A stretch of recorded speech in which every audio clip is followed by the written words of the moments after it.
the thing that fucks a man up is that he doesn't want to get it wrong, so he never ever fucking engages. Ooh. And that is the main thing. And we've been taught that failure is death. And in this day and age where someone can film you making a mistake and put it up online, and all of a sudden you're the picture boy for toxic masculinity, it's so easy to be thrown under the bus. And I know I wasn't taught how to be emotionally strong as a man. I was taught how to be a hard man on the footy pitch or on the cricket pitch. I knew how to size up against other men. I knew how to do that sort of stuff. But when it came to being emotionally strong, and this isn't void of emotion, this is this idea of being stoic and completely rigid. This was, do I have a nervous system that can hold emotion at a depth that is actually valuable to a relationship?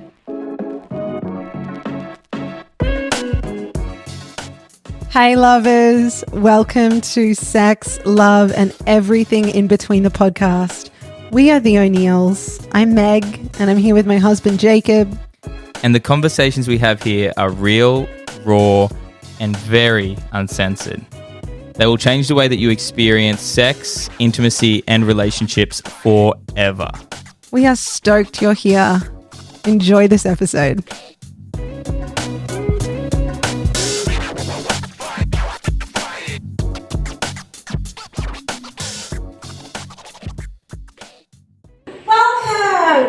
Welcome, lovers. Welcome to our live podcast.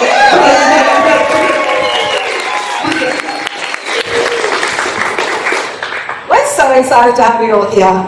We literally created this because these are, for those of you that have ever seen the snippets of our podcast, or, well, you can't watch them live yet, but watch it on YouTube yet, but it's coming.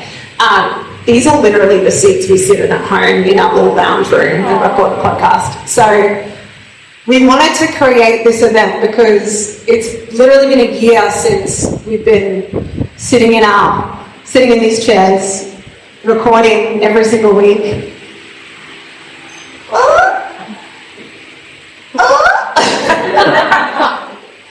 Do we just want to put it down? I just leave it and just catch it. And just like on guard the whole time. Yeah. Yeah, it's been a year.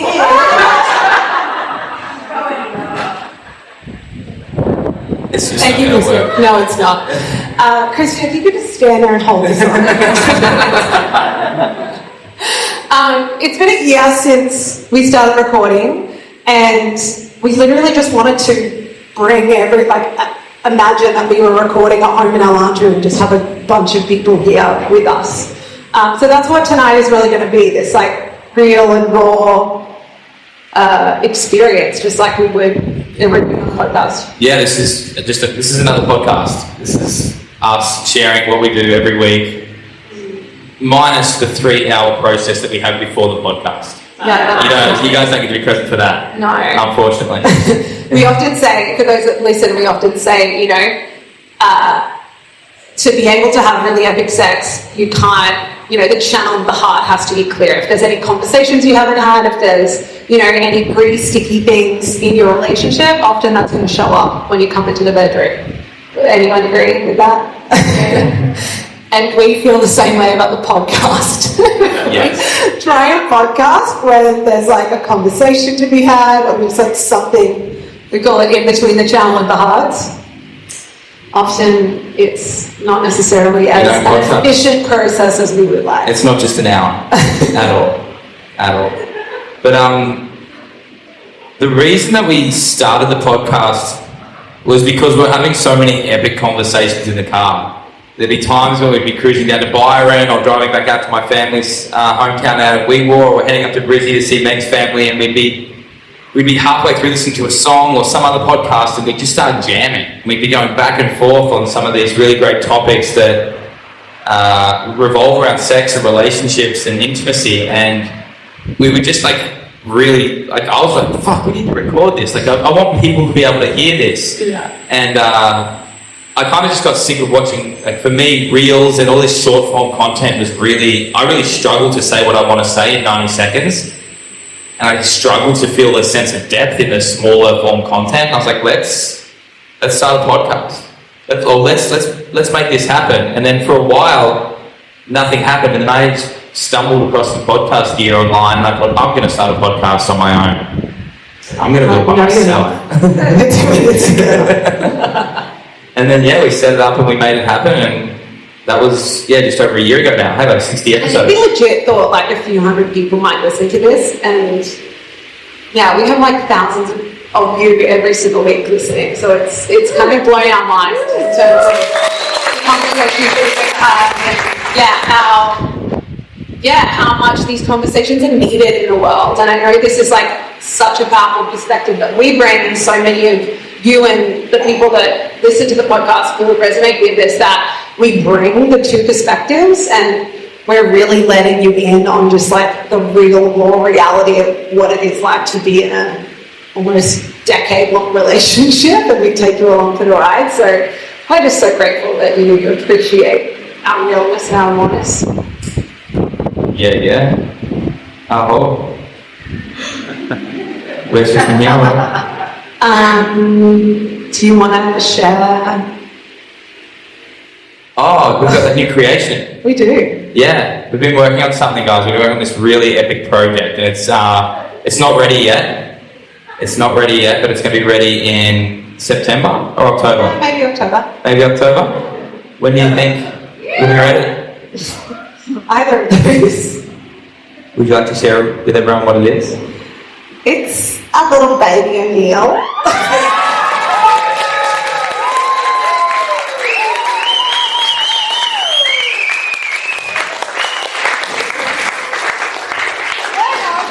So excited. I'm very excited to launch that project. Yeah. Wow. You're almost 11 weeks, yeah? Yeah, 11 weeks. Yeah. And for this whole week, I've been hearing from Meg, should we? Should we? We should. Oh, maybe we'll wait. Should we? And, I don't understand when people are pregnant and how they wait a really long time to tell anyone. As soon as I've seen people, I'm like, I'm pregnant. That's a big part of the podcast, though, and a big part of Meg's personality. I think that is so infectious, is that like nothing is hidden. Yeah. Everything is like your openness and what you bring to life is that. So for you to hold something in for 11 weeks is a miracle. Yeah. We're just going to hold it in for 9 months. Yes. But yeah, that's a personal project that we're working on. We're really excited for. Yes, we are. And all of the initiations that come with it. I think there's going to be a whole other style of relating that comes online for us, and Definitely. it'll be great for content. That's for sure. And I think for this part of the rest of the evening, we're kind of letting you in on that process of when we record the podcast too, because we literally, even though I'll say to Jacob, like the day we sit down for the podcast, what should we talk about? He'll be like, I don't know, let's just sit down and see what happens. Like, let's have a plan. So no, let's just sit down. So that's usually how we, record our podcast, and that's kind of what's happening tonight as well. We're just going to see where this conversation takes us and see where we want to weave together. Does everyone have that in their, if you're in a relationship, there's someone that does a lot of structuring and planning, and there's someone else that just wants to just go with the flow? And for me with the podcast, that's where I'm like, I just want to get up here and chat. I know this is where I do structure everywhere else, but like here I just want to drop in. And it's fun to wrestle with the dynamics, and I think that's what allows us, once again allows the podcast to be so much fun, is that there is definite different aspects to our personality when it comes to this work. I think one of the things that I really wanted to speak to tonight is, and I love also one of the greatest things in terms of the perspective we offer as a couple is you've worked with like thousands of men over the last probably 6 years. You two, I've worked with probably thousands of women by now.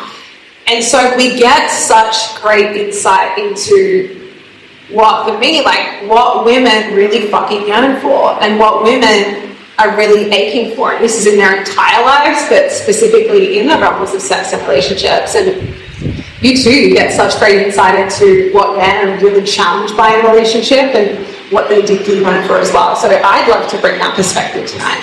Definitely, and I think just to set, we're in a very heteronormative, monogamous relationship. That's what we do. That's what we're going to speak about. That's what we know best. And that's what we champion, and that's what I help most men with, is their relationship with a woman and committing deeply to that. Whatever your relationship style is, however you like to do life, happy days. But like when I speak from a place of experience of what works for me and what I believe works best for my clients, and really for the collective that's moving right now. There's such a common thread that I see in the conversations that I have with men that they're needing most right now.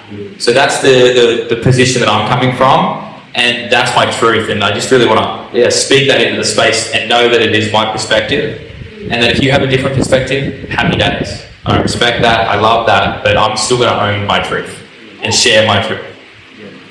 And I honour yours just as much, and I expect that level of respect back. And that's kind of just the tone I want to set for this evening. You know, we have a decade worth of experience doing this. We have worked with many people doing this sort of stuff, and it's a big fucking wide world out there. It's a big fucking wide world. So for me, this is our perspective, our lived experience, and that's where we speak from. And it's not right, it's not wrong, it's our truth. Beautiful. Right. Do you want me to begin speaking? Please. Okay. I feel like a lot of the time, and I would love to see the hands of women in the room if you relate to this. I guess we can wrap this up into one. One of the biggest things that women come to me when they're yearning something more in their relationship is this desire to feel met. Yes, let's see a show of hands at the women if that's like a yearning or a desire of yours. Yes. And what I take from that, and again, I'd love to see hands if this is you, because I feel like some men in the room be like, what the fuck does that even mean? Is any man like, how do I cheat you? What does that mean? How do I do that? Give me like specific instructions on how to do that, right? And we can do that. We'll break it down into some examples of like, this is what it really means to meet a woman in those moments. But what I hear when a woman says that is that she wants to feel safe to bring the fullness of herself and feel her man stay in wholly. Right? Would you agree, the women in the room, right? It's like, I can bring the depth of my emotion and I'm not having you feel like you're making me feel too much, or like you're like scrolling your phone and you're wanting to kind of like leave the room as quickly as possible. I can bring, the raw depth of my sexuality and you're not going to make me feel wrong or ashamed for that. I can bring my crazy bitch, because every single woman has one of them. I think my life changed when I actually owned that part of me. I used to pretend, no, I don't have that. I'm like super cool. I'm like one of those really cool girls. It's like easy. Any other woman in the room that like was, I truly believe like every teenage girl is like we're conditioned to play it cool and to think that's what is desirable in a relationship, right? It's like, I'm not like all the other girls. Like, take me anywhere, I'll do whatever, I don't have desires. And then this fucking leads to, a whole collective of adult women truly believing that to be desirable to a man is to cage up parts of themselves and to cage up their desires and their fullness. And I want to circle back to what I said about that like deep yearning of many women is to feel met by a man. But I also believe that in that desire is a woman's desire to feel the fullness of herself. Right? Because so many women, again, I'd like to see the hands in the room, are waiting for permission. I couldn't bring the fullness. I need him to, do X, Y, and Z first. I need to make sure he's going to celebrate. I need to make sure he's not going to be scared of it. I need to make sure all of these things. So we stay caged up, we stay small, waiting. He needs to step up. He needs to do this. Where really we need to fucking move first. That's feminine leadership. Right? There's so much talk about the masculine leading when we look at polarity work. The feminine fucking leads so much. We lead with our fullness, we lead with our expression, we lead with our voice, we lead with our desires. Like, I would say we are what's leading the relationship. We are what's driving the relationship. We're the visionaries in the relationship. And as women, we really need to fucking own that. We need to stop waiting and like pointing the finger, it's not meeting me, it's not doing this. And it's our ownership of our fullness and our devotion to being what I call being a full spectrum woman, being fully expressed, bringing our expression that actually invites him into his leadership and into his unwaveringness. Like, I would say, you are like fucking impeccable at holding me. Like, so fucking impeccable at holding me. Yeah.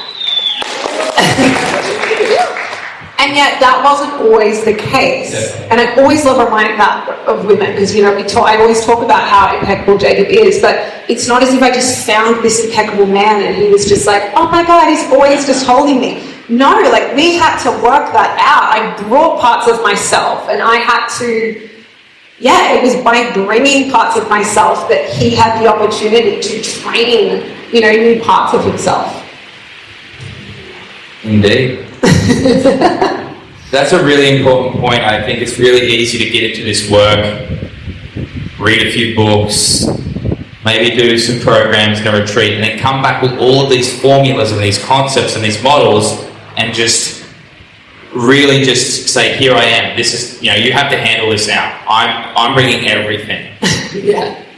And one of the things that I love to really just maybe soften the edges of is, like, men sometimes take a little longer to warm to these ideas. They sometimes take a little longer to make decisions. One of the things that I like to say is, Meg's like a jet ski and I'm like a cruise liner. And a jet ski can literally turn on itself and change direction like that. But for me to change direction, I need to like go up and onto the deck and look out and check and make sure there's nothing else in the road, and then I've got to change all the different dials to make sure all the motors are changing. Because when I make a decision and I choose to actually change course or realign myself, once I make that decision, it's made. Whereas you can make 1,700 different decisions in one day. And they can all be conflicting. And my role is not to meet you and agree with every single decision, right? It's actually to stay and actually really not listen to your words, but listen to your body. Listen to what your body is really revealing as you speak. And one of the things that I've been really just harping on about a lot to a lot of my clients at the moment is, like, stop trying to read her mind and start reading her body. And this is really about the energetics of relating. And this is the thing that I never fucking knew as a young man coming into a relationship with a enlightened, spiritual, yogi vegan. Spiritual bypass. It was so much better than me. But I learned that it was so much more than the words. Because I was like, oh, tell me what you want and I'll give it to you. Tell me where you want to eat. Tell me how where do you want to go on holidays? Where do you want to live? And I was just giving over all of the decisions, all of the direction that our lives were taking to you. And I was expecting you to be able to give me a clear-cut answer. But like I said, when you fully embrace the spectrum, the expression of woman, that could be 1,700 different decisions or like ideas in one day. And for me to say... Like faces of woman. Faces of woman, yeah. And if I'm to say yes to every single one of them and try to actually meet you in all of that without actually holding my center and then waiting for the moment, then I'm just trying to please. I'm just trying to accommodate. I'm just trying to do whatever you want, and pretty much just bending over and saying, yes, ma'am, thank you, ma'am. What's thanks, ma'am? And that was really the dynamic of our relationship for the first, I would say 4 to 5 years. It wasn't until we had a moment where you called me forward and you literally said, I can't feel you. We were lying in bed and I think I'd asked you your opinion on something. And Jacob literally turned to me and was like, no, I don't know, whatever you think. And like literally this rage boiled up in me. And I just turned to him and I said, like, I think I said, I don't want you to tell me what you think I want to hear. I want you to tell me what you truly believe and what you truly think. And I think, just to like give context about relationship, like before that, for the first 4 or 5 years, I've loved that about him. I'm like, you don't have opinions, I know better than you. That was has any woman ever felt that way in a relationship? I know better than you. Like, leave it all up to me. Please don't make any decisions because I know best. And so him not having opinions and him not bringing his truth was super fucking convenient for me, right? Loved it. Then about 5 years in, I had a very big feminine awakening and I really descended into my body. And I realized, fuck, like suddenly that, and this is a strong word, but it was true. And I think it's important to honor this emotion that I'm about to say that is a common emotion and it's a normal emotion to have in relationships as a journey. I was repulsed. I was suddenly repulsed by that like nice guy just telling me whatever I wanted to hear. And that's when that feeling of like, I want to fucking feel you. And I think this is what a woman feels, and this is really to the men. When you're playing, and there is a bit of a pandemic of men being the nice guy, because it's probably fucking scary to be a man in this culture, right? Like to, not want to have all these fucking independent women. Or like, how do I lead? And so, but really like I feel like when a deeply feminine woman, like when a woman that's like fucking descended into her body, when she comes into connection or into a relationship with a nice guy, she doesn't fucking trust him one bit. She doesn't fucking trust him one bit. Because if you're just going to tell her exactly what she wants to hear, like how can she fucking trust you in life? How can she fucking trust that you're like out there following your truth and speaking your truth in the world? So that's really what that inner rage was in that moment in the bedroom. Yes, it was. I think this is the part that happens though, is like you asked for more of me, and when I brought more of me, it's like, well, now get ready to fucking dance. Yeah. Right? Now if you wanna be met, then I'm gonna meet you. And I remember like that. You were asking my opinion on something that night, and really what I wanted to say and what you called me into was like, you're full of fucking shit, my guy. Like, what you're saying is just a bullshit story, and I don't agree.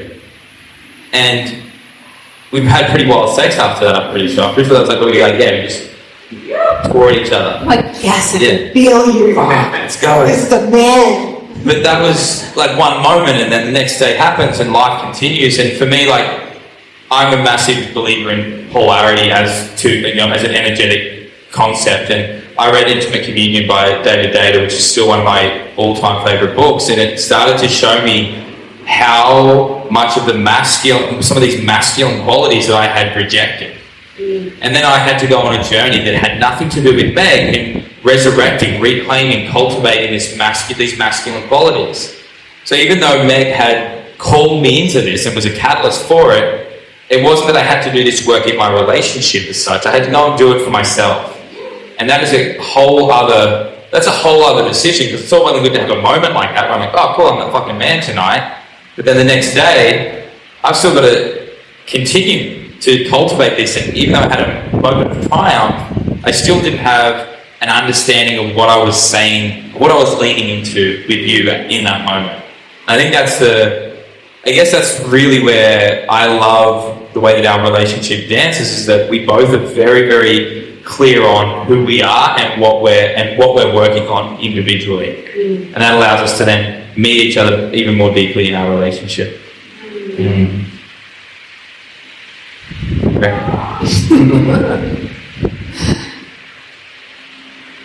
I would love to hear more about what you feel like from your perspective and then all the men you've worked with. What would you say like the deepest desire or even challenge men face in relationship with a woman?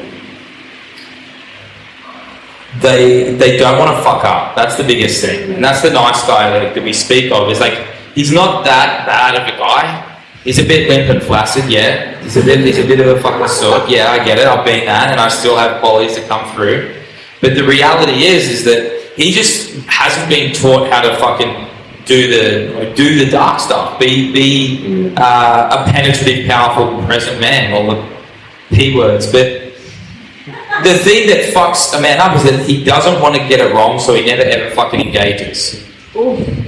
And that is the main thing, and we've been taught that failure is death. And in this day and age where someone can film you making a mistake and put it up online, and all of a sudden you're the picture boy for toxic masculinity, it's so easy to be thrown under the bus. And no one, I know I wasn't taught how to be emotionally strong as a man. I was taught how to be a hard man on the footy pitch, on the cricket pitch. I knew how to size up against other men. I knew how to do that sort of stuff. But when it came to being emotionally strong, and this isn't void of emotion, this isn't like this idea of being stoic and completely rigid. This was, do I have a nervous system that can hold emotion at a depth that is actually valuable to a relationship? And that was really like, guys, I don't want to fuck it up. I'm like, not fucking it up because you didn't try as fucking worse. And that's the, and that is the, can I tell a quick story? So I did a journey, a beautiful journey one night, and I had a visualization. I was handed a gun. I love moral dilemmas, I love intensity. So I was handed a gun, and the gun had one bullet in it. And the medicine that was moving through me said, look up. And I was just looking somewhere, I don't want to fucking look up. I looked up, and my mother and Meg were standing side by side. And there's only one bullet in the gun. And then the whistle was like, choose, make a choice. Make a choice. And I was like, fuck, I have to choose. Like, well, do I choose one to kill, one to keep? What is it? And the medicine was like, choose. And in that moment, I had to choose to kill my mum to fully claim men. And this was a huge, like, these are the dilemmas that I believe, like, some of the masculine, that really awakens a masculine, like, the darkness of a man, the powerful, penetrative part of a man that can claim a woman. And I've asked a few people that, and I've had some really interesting, I don't like that word, but I've had some answers that I don't agree with. One guy was like, well, I love my mother and my girlfriend equally, so I'm just going to shoot myself. So this is a man that can't choose, right? This is a man that can't choose between his mother and his lover. And these are the dilemmas that we're faced with as men. Sometimes we've got to make hard fucking decisions. Yeah. And that specific experience, but all of the other ones that I've experienced through men's work and coaching and healing and all the other things, have shown me that, like, oh, it's my ability to make decisions and be okay that I might not get it right that allows me to continually develop a more healthy nervous system that serves both you, me, and the relationship. Yeah. How was that for an answer? I love that. Yeah. That story is pretty hectic. It's a hectic story. I love that story though, because it's we can look at it energetically. It was an energetic bullet. Which I think is so true. Like, I've had many female clients, and maybe the women in the room, you know, maybe you've been with a partner who, let's just call him a mum's boy, and you are not feeling claimed because of that relationship, right? Or that man is unable to set boundaries for your family or your relationship because of the ties that are still there with his mother. And so I think, you know, that is... My mother is still alive. My mother is well and truly alive. Beautiful relationship. We've worked through a lot. Fair enough. But that, yeah, like if you are scared to fuck something up, if you're scared to make a mistake as a man, and that is stopping you from taking the next step, that is a massive part of, like, your journey, whether that's in relationship, in career, with a friendship, with a personal goal. These are things that, and you know, once I started to not give a fuck and like be more, I would be much more risk. I didn't take a lot of risks. I was very safe. Yeah. And I wouldn't say that I was a safe man, but I made a lot of safe decisions. Which is so ironic, right? Because the man that makes safe decisions is not necessarily A safe man. a safe man. And that was like once I realised that, once I was like, oh, I'm just here to make decisions. I'm here to take risks. I'm here to get it wrong. I'm here to get it right. And regardless, I'm going to keep taking the next step. And then that changed. Like my life got exponentially better. And then that allowed me to bring a whole new texture of masculine energy to, not even just masculine, but my energy to the relationship, which then created this whole new dance for us, right? And I think I love that you brought in the word risk, because I already wanted to take the conversation now, because I think love requires fucking risk. And if you are in a relationship right now, and I especially think this the longer you are with a partner, risk is required, because risk means you're entering the doorway to something new. If you're not taking risks, stagnation, right? And this is for both, like, for that story we were telling around, like, me wanting to feel you more, and me wanting, you're like, I wanted to just feel a part of you that, like, had direction, and I wanted to be told what to do a little bit. And as, like, an independent woman at the time, that was probably fucking scary for him. And for him to, like, you know, say his opinion or tell me what to do, like, that was scary, because there was also the part of me that was still working through my patterns of control and my patterns of, like, I know better than you. And so that took, and you were just phenomenal at that, and still are phenomenal at just, like, going, I'm going to leave a fucking here, I might not get it right, but I'm just going to go for it. Like, that is just such a beautiful quality. And I think as a woman too, if you're a woman in the room that's, you know, wanting to be met more deeply, and therefore wanting to bring more of your full expression to a relationship, that requires risk. Like, it's so fucking risky to bring the truth of your heart instead of just nagging your partner, right? It's so risky to go, oh, actually, like, underneath, I always say, underneath every complaint is a desire. It takes risk to move from being the woman that complains to be the woman that goes, oof, like, actually, I'm wanting more quality time with you. I'm wanting more of your presence. I'm wanting to feel you more. Like, that's risky.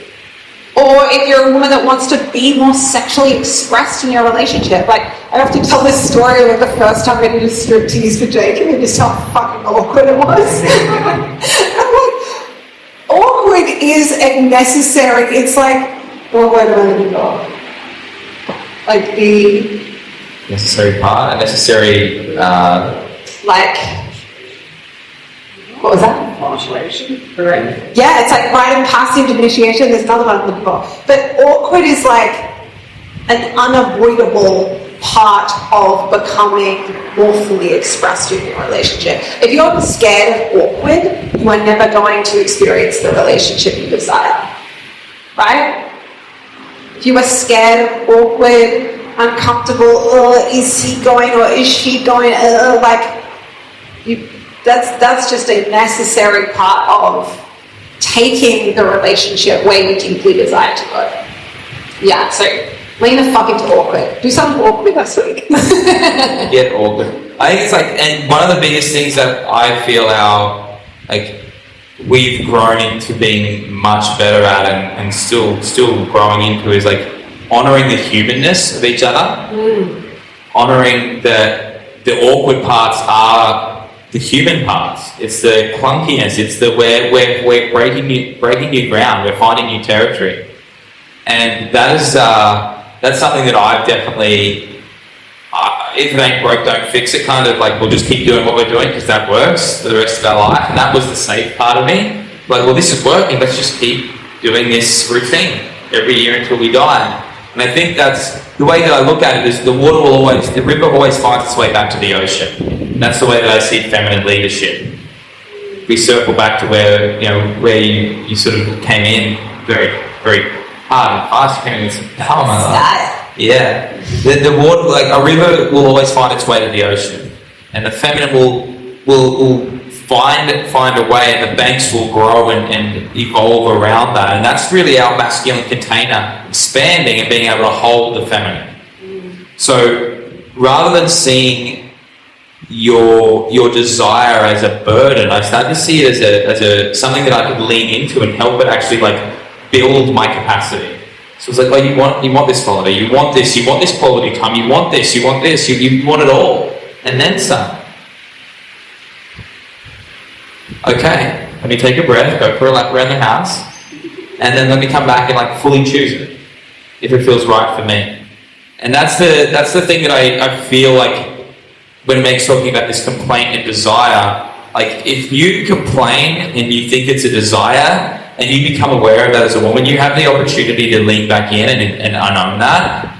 And same sort of thing, then if a woman brings you a desire and you snap and you act as if it's like this burden or this huge thing that's going to ruin your life, and you become aware of that, you get to lean back in and you take it personally. You lean back in and say, hey, listen, I made that about me just then.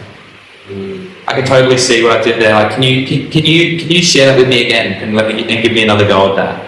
That's one of our favourite lines. Please take this one. Can I have another go at that? Because we all do things in a relationship that we're like, no, shouldn't have said that, or like in a very highly activated moment. And we have an agreement that when either of us say that, can I have another go of that, we give that person the grace. And it is just like unbelievably beautiful. Because those moments where you'll say something, or maybe you'll storm out, or maybe you'll leave the room, or whatever the pact is that you have in your body, and then like who pretty much realizes that straight away once you've done it. You're like, I did it. Yeah. And so one of the things we have to talk about is the art of revealing what's alive to your partner. And so one of the most beautiful ways to reveal is to walk back into that room and go, oh, I just did the thing again. Can I have another go at that? And then we literally like rewind, like press play on the moment again. So he'll say whatever he said, and then I'll just like repeat the moment. And that to me is compassion. Yeah. Like that's a beautiful, beautiful thing. It's like you're human, I'm human. Like I could hold on to that and use that as ammo. Like, hey, you're the bad one. Hey, I win. You projected, you did this, you did that. But if we have the opportunity to like literally anchor into a deeper truth, the one that we actually want for ourselves, that's been such a gift for us. Because we've still got stories and programs and beliefs and all the things that make us human. We're almost coming up to time. The last thing I wanted to speak on before we break and have some food was the difference between, like, this is the thing that I think I want to bring in for the men for sure, is the difference between like a feminine, the expression of your desire versus an emasculating or a criticism. Because I know for me there's been times where I've brought something to you to lead, take the lead, and hey, this is where we're going, and you just cut me off the thing. You literally just bashed me with like this, with just, and it's really fucking mean, right? It fucking hurts my heart, and I know, and we work through that. But this is the reality. Once you start to become more connected to that, what we call like the dark or the deep body feminine, deep body masculine, when you wield that energy, it can sometimes come through in a way that isn't always as loving. Well, I would say what I see with women as well is that when they're on that path, again, I call it being a full spectrum woman. Some women are like, I'm a full spectrum woman, but really that's just an excuse to just project all over the partner. and you did this, and I'm just in my Carly energy, where it's like, it's not clean, right? And this is the piece that we can be fully expressed. We can express our rage. We can express these deeper, darker emotions. But we also, if we're on this path, we also have a duty in partnership to bring that in a clean way. And what I mean by clean is we're not blaming. We're not trying to pull that rage out of our body and push it onto our partner and you did this to me. It's an ownership of that energy. Right? I'll often say there's like rage alive in my body. Like I will share that it's here, and then I will be in expression, but it's never about I'm like angry at you, I'm raging at you. It's like this ownership of that energy, letting him see me in my rage, or letting him see me in that really activated space, but not making that a thing he did to me. And so I think that's really important. So, and that takes, deep honesty as a woman. Like, oh, I'm just like using that as an excuse. I'm not fully expressed. This is just my dark feminine. Is it? And the way that I tune into that, like, and I feel the difference is like vulnerability. Well, there's a tenderness to vulnerability that's exposing. And I feel like when you're actually bringing it through with an open heart, I'm a little exposed here. I'm giving you a part of me that I'm a little nervous to bring. And that is that's the essence of what Meg. When it comes through clean, it doesn't have to be the perfect sentence, right? You don't have to say the words perfectly, but the energy that accompanies those words is the clean bit. And I know some of the times I've given you my, the cleanest version of my transmission. It's like the words are they're horrible. They come out all which way. And the actual energy there is like, hey, this is huge for me. Hey, I'm bringing you something that I'm not let anyone else see here. And that's the essence of like that cleanliness. I think is like the energy's clean. The words can be fumbly, or the actions can be a little bit all over the place. But if that energetic like vulnerability, I'm exposing myself to you in bringing this to the relationship. That's where the magic's at for me. Anything else you want to close on, Bella, before we finish up? I usually always say one more thing, but one more thing? No more things. Just one more. No more things. Alrighty, so we're going to break now, guys, and we've got the food truck, yeah? Do you have a little ask? Do you have a little request for? Oh, this is a non-negotiable. Everyone. Feel like we're down. I'm not even going to say please. But before you leave, I want you to go on your phones. Who uses Apple Music? Apple Podcasts. Does everyone have Apple Podcasts? Oh, what about Spotify? Yeah. Awesome. So what we would love for you to do, also do it. Who wants to wrestle? No, but we love, like, the biggest thing you guys can do for us, like, being here with us is epic, but the biggest thing you can do for us is actually just go on and give us the podcast a rating on Spotify. And if you do have Apple Music on your phone, you can go on to that and just leave a review. Say some nice words about us. That is like the biggest thing that helps the podcast get more ratings, get out to the people outside of our field as well. So before you hop up, there's more than enough food. If you could go ahead and do that, that would be fucking incredible. So it's on the Apple Podcast app. That would be preferable because you get to write some beautiful things about us on the podcast. Or if you don't have an Apple Podcast, just a rating on Spotify would be amazing. We love you all. It's called Sex, Love, and Everything in Between. Sorry about the length of the name. It's a bit of an interesting topic. And we have about a 45-minute break now. So again, we might even just like, if you are hungry AF, just go run up to the food truck now. There's two different options for mains. If you are veggie or vegan or have a dietary requirement, just tell them they've got you. Yeah. And then Cheyenne's gonna play more beats. And then remember, if you've got a question you want to submit anonymously for the next part of our session, go and do that throughout the break. You can just fold it up and put it in the bowl. And then just vibe and meet people and connect and dance and eat the food. Have some fun. Let's go.